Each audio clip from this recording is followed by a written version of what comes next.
हाँ जी, तो आज आपके सामने हमारा प्री बोर्ड एमसीक्यू सीरीज का क्वेश्चन नंबर 3 है। चैप्टर है पॉलिनोमियल, उसमें से क्वेश्चन आया, if alpha and beta are the zeros of the polynomial 5x square minus 7x plus 2, then the sum of their reciprocal is option A 7 upon 2, option B 7 upon 5, option C minus 7 upon 5 and option D is 2 upon 5। तो यहाँ पर हमें roots of the polynomial दे रखे हैं, zeros of the polynomial दे रखे हैं, alpha and beta. सबसे पहली चीज उसने जो बताया, अल्फा एंड बीटा। तो alpha and beta are the zeros,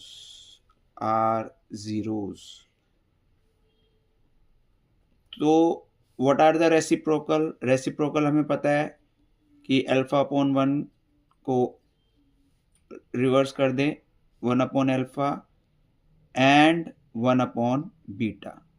now इनका सम हमें निकालना है, then the sum of their reciprocals.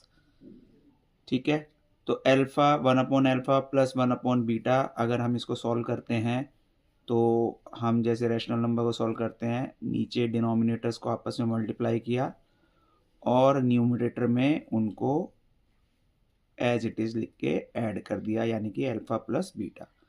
तो सम ऑफ द रेसिप्रोकल्स हो गया alpha plus beta upon alpha beta. तो अगर हम यहाँ पर देखें तो alpha plus beta is nothing but the sum of roots, है ना, सम ऑफ जीरोस। तो सम ऑफ जीरोस जब हम देखते हैं तो उसका फॉर्मूला होता है हमारे पास, अगर हमें याद है तो बहुत अच्छी बात है, नहीं है तो घबराने की ज़रूरत नहीं है, माइनस बी अपॉन ए, है ना। तो यहाँ पे अगर हम देखें तो b की वैल्यू है -7, अगर हम पॉलिनोमियल को उठाएं यहाँ से तो b की वैल्यू -7 है और a की वैल्यू है 5, a की वैल्यू है 5, तो this is 7 upon 5।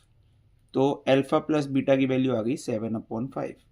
Similarly we can find the value of alpha into beta, यानी कि this is product of zeros, है ना, प्रोडक्ट ऑफ जीरोज, क्योंकि हम इनको मल्टीप्लाई कर रहे हैं यहाँ पे, तो this is product of zeros.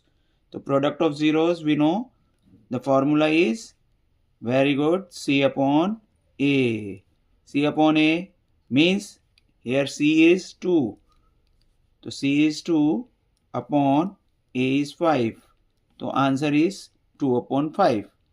now we already find the sum of the reciprocals of 0, ये हमने पहले ही बता दिया कि सम ऑफ रेसिप्रोकल्स ऑफ 0 क्या होगा, that is alpha plus beta, यानी कि अगर हम रेसिप्रोकल्स का सम देखें 1 upon alpha plus 1 upon beta, और हम उनको अगर ऐसे देखें तो sum of zeros upon product of zeros, हम ऐसा कह सकते हैं इसको, अगर हम इसको ध्यान से देखें जो हमने सॉल्व किया। तो सम हमारा आया 7 अपॉन 5 और प्रोडक्ट आया 2 अपॉन 5। ठीक है, तो अगर हम देखें तो ऊपर वाला डिनोमिनेटर और नीचे वाला डिनोमिनेटर सेम आते ही कैंसिल हो गया और हम इसको फाइनली लिख सकते हैं 7 अपॉन 2। तो हमारा जो आंसर आया वो 7 अपॉन 2 है। अगर हम ऑप्शन में देखें 7 अपॉन 2, तो option A is the answer of the question. तो इस तरह से हम इसको क्वेश्चन को जब सॉल्व करेंगे तो हम प्रैक्टिस करें तो जल्दी कर लेंगे। तो उम्मीद है आप लोगों को ये क्वेश्चन समझ आ गया होगा, आप लोगों ने इस वीडियो को ध्यान से देखा, और अगर मेरा चैनल सब्सक्राइब नहीं किया है तो उसको सब्सक्राइब करें। आगे भी बहुत सारे क्वेश्चंस आपको टाइम टू टाइम मिलते रहेंगे। All the best.